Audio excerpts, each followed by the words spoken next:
we shall reflect on the life of Saint John of Canty.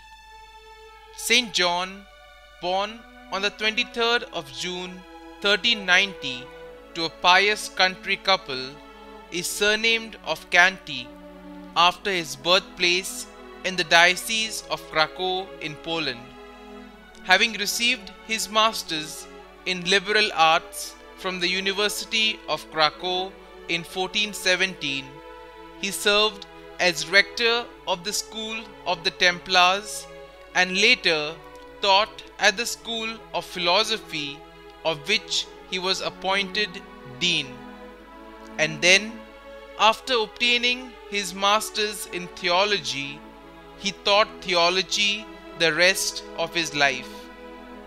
Assigned to a parish for a short period of time after his ordination, he was at first not accepted, but throwing himself heart and soul into the mission, John won everyone by his happy and amiable disposition and his great humility, and above all, by his particularly outstanding charity and liberality towards the poor.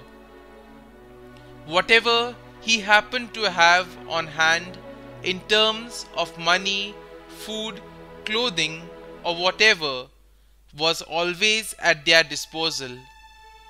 As a result, he would often return home barefoot after giving some unfortunate beggar the very shoes he was wearing.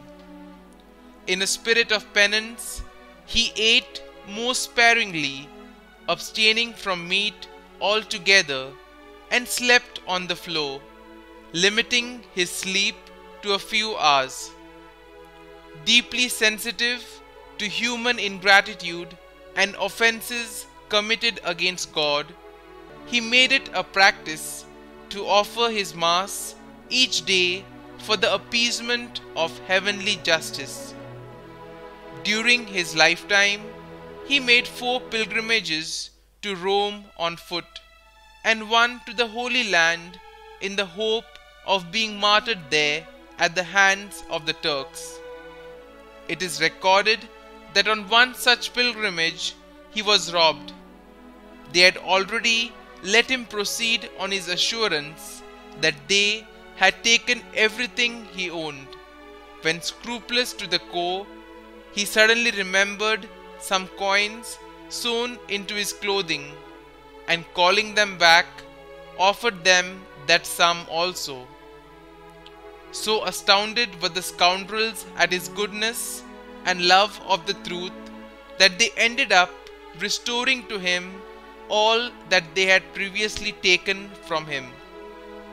Saint John of Canty passed away on Christmas Eve in the year 1473, aged 83 years, noted more for his sanctity than for the brilliance and originality of his teaching. He was beatified in the year 1690. He was declared patron of Poland and Lithuania by Pope Clement XII in 1737 and canonized by Pope Clement XIII on the 16th of July 1767.